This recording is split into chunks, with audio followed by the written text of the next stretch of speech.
Halo semua, apa kabar hari ini? Semoga selalu luar biasa ya. Kali ini Time to the Podcast akan menghadirkan salah satu narasumber yang sangat luar biasa nih teman-teman. Nah, narasumber kali ini yaitu Kak Angga Muratullah. Gimana kabarnya nih Kak Angga? Halo Kak Opi, kabar baik banget. Teman-teman juga semoga kabarnya baik ya. Iya nih. Nah, kali ini Time to the Podcast kita mempunyai tema, salah satunya adalah produktif di usia muda. Nah, kebetulan narasumber kita ini sangat aktif loh di kalangan mahasiswa, apalagi di mana Kak kuliahnya? Di UIN Sultan Mahmud Banten, jurusan Komunikasi dan Penyiaran Islam. Waduh, gimana? Aduh, kali ini Kak Angga kalau misalkan di kampus tuh sibuknya ngapain aja sih Kak? Katanya sih aktif banget ya. Apalagi katanya sih produktif banget nih katanya di kampus. Biasanya Kak Angga tuh ngapain aja sih kampus? Kalau boleh tahu? Kalau dibilang produktif banget sih enggak ya, tapi adalah gitu tuh berapa kegiatan. Aduh, rendah banget ya teman-teman. Kalau di kampus sendiri paling cuman kuliah sama jadi duta fakultas. Waduh, mungkin jadi itu duta aja. Fakultas. Ih, keren banget gak sih teman-teman jadi duta fakultas loh kita hadirinnya, Masya Allah ya.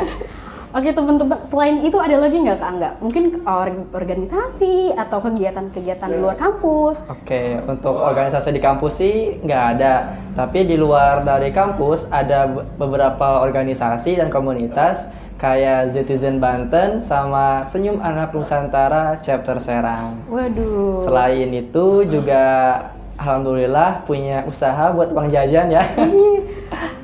Selain aktif di kampus, ada usaha sampingan juga ya teman-teman. Usahanya apa tuh Kak? Kalau boleh tahu. Usahanya itu kuliner. Jadi saya dan 3 rekan saya itu punya brand yang namanya Lucky Food. Produknya itu ada 2, salad Lucky dan Lucky Drink gitu. Waduh. Itu untuk khusus Kota Serang kita free ongkir loh. Waduh, free ongkir nih buat orang-orang Serang pastinya bisa banget nih ya buat order ke Kak Angga. Biasanya kalau misalkan mau order gimana nih Kak? Order bisa via DM Instagram @salad.lucky, kalau enggak WA admin. Jadi teman-teman bebas mau COD sama siapa, itu kita ada punya 4 admin, jadi tinggal milih nih mau COD-nya sama siapa gitu. Waduh. Diantarin sampai depan rumah kok, bukan depan gang. Aduh. Jangan melting ya teman-teman sobat Time to Podcast. Oke. Tadi kan Kak Angga bilang kalau Kak Angga tuh duta kampus ya. Duta kampus apa duta apa gini? Duta fakultas. Oh, duta fakultas apa nih? Kalau di UIN? Duta Fakultas Dakwah tahun 2021. Waduh, keren banget ya teman-teman. Kalau duta fakultas tuh ngapain aja sih? Kan kita nggak tahu ya duta fakultas tuh ngapain aja gitu. Itunya kegiatannya apa nih? Kalau buat Kak Angga apa nih Kak? Oke, mungkin ini banyak sekali yang menanyakan ini kepada saya. Enggak, apa sih kerjanya duta? Kok diem-diem aja? Kok jarang kelihatan di kampus? Bener banget teman-teman. Jadi ekspektasi teman-teman terkait duta itu bener gitu ya. Jadi nggak ngapa-ngapain.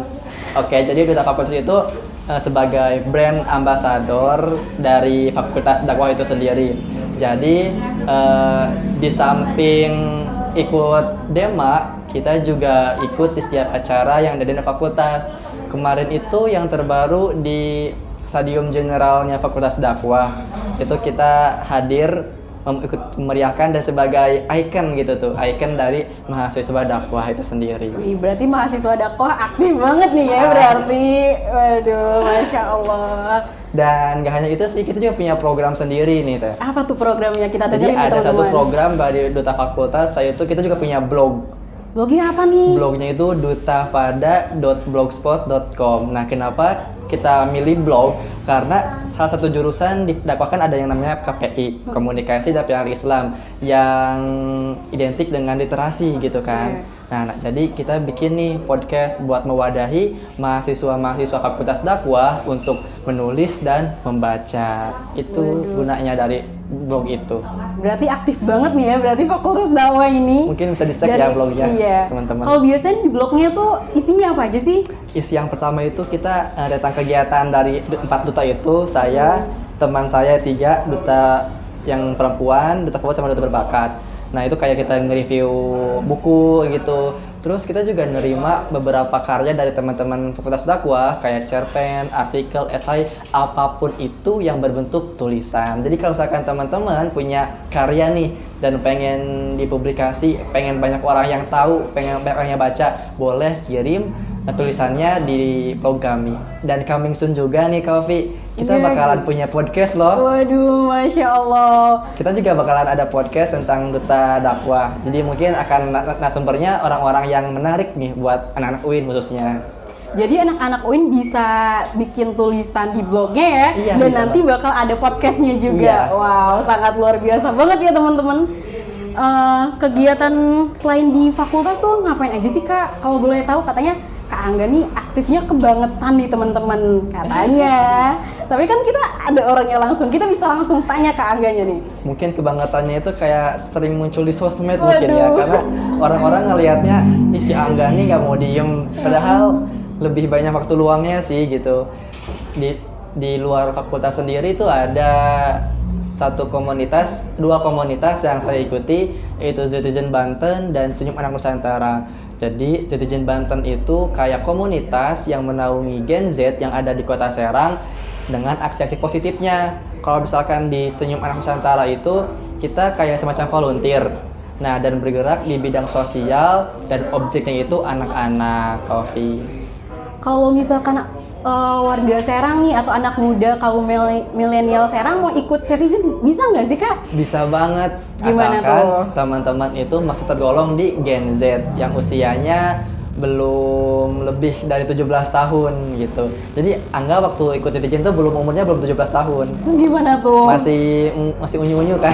Oh, berarti Kak Angga ini udah aktif duluan sebelum waktunya kayaknya, nggak sih teman-teman? Belum waktunya, udah aktif duluan loh teman-teman. Gimana tuh? Nah, terus juga di Zetizen itu kan banyak banget, jadi nggak hanya satu aksi positif, tapi semua, baik itu literasi, sosial, budaya, dan lain sebagainya. Waktu saya pertama gabung, itu ikut nanam mangrove.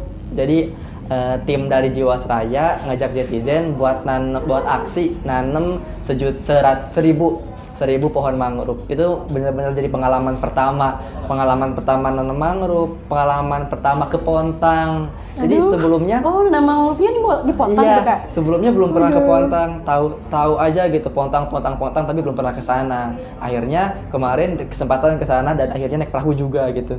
Aduh, sebelumnya udah pernah naik perahu nggak tuh? Belum, itu pertama kali juga. Wow, luar biasa banget ya. Kegiatan Kak Angga tuh kan lumayan padat nih, ada kegiatan organisasi lain, ada duta fakultas juga, keluar kampus juga, ada usaha juga. Wow, itu sangat luar biasa dan kayaknya agak padat ya kalau menurut aku buat ngatur, memanage itu semua. Gimana sih Kak Angga? Oke, sebelumnya untuk memanage itu kita perlu yang namanya skala prioritas. Kita harus punya yang namanya apa nih yang diprioritasin itu. Jadi jangan semuanya diambil, mentang-mentang kita punya banyak waktu dan semuanya diambil tuh jangan teman-teman. Nantinya takut keteteran dan kita juga bakal diomongin, sini mah maruk katanya semuanya diambil. Nah itu jangan. Jadi usahain cuma beberapa tapi maksimalin gitu. Jadi jangan semuanya. Takut kebagian kan Kopi nanti. Iya. Ya dikit-dikit jadi bukit dan ya bisa memaksimalkan lah dari semua organisasi itu Iya, semua ya benar kayak. banget. Nah Kak Angga, tadi kan ada salah satu kegiatan di luar kampus juga ya, yaitu Senyum Nusantara nih Kak Angga. Iya. Di Senyum Nusantara tuh kegiatannya ngapain aja sih? Kok Kak Angga bisa mau ikut gitu di situ? Ada apa aja sih Oke, di jadi Senyum Nusantara tuh? Senyum Anak Nusantara ya namanya. Senyum Anak Nusantara, mohon maaf ya teman-teman. Aduh. Oke, jadi kan sebelum di Senyum Anak Nusantara itu saya udah lebih terjun ke pageant. Pageant tuh kayak selempang-selempangan gitu, yang kedutaan gitu. Kan udah di duta fakultas kan, terus udah ikut pageant juga yang pakai selempang. Nah, jadi pengen nyoba hal baru nih gitu. Hal barunya itu di volunteer. Jadi Senyum Anak Nusantara itu berbasisnya volunteer. Yang namanya volunteer itu kan kayak relawan gitu ya, yang nggak dibayar. Nah, jadi di sana itu kita fokusnya ke sosial dan pendidikan anak-anak, Kofi. Dan itu tuh objeknya anak-anak. Kenapa anak-anak? Karena kita tahu kalau misalkan mereka itu penerus bangsa. Jadi yang harus diperhatikan dari sekarang, yang harus dipersiapkan dari sekarang. Dan alhamdulillah untuk periode ini Angga juga diamanatin jadi koordinator di Masya San Serang Allah, itu. makin kreatif, aktif aja nih di usia mudanya ya teman-teman. Kita banyak kegiatannya sih Kopi di San. Kayak kemarin kita tuh ngadain SSN. SSN itu kayak singkatan dari 1000 Senyum Nusantara. Kita berangkat ke panti asuhan, kita menebar kebaikan, menebar senyum kepada mereka, kayak ngajak mereka main game, terus mengedukasi mereka, dan di akhir acara kita ngadain santunan, kayak bagi-bagi makanan, bagi-bagi bikisan. Dan selain itu, kita juga ngadain yang namanya Sekolah Nusantara. Kita punya Sekolah Nusantara di Petir.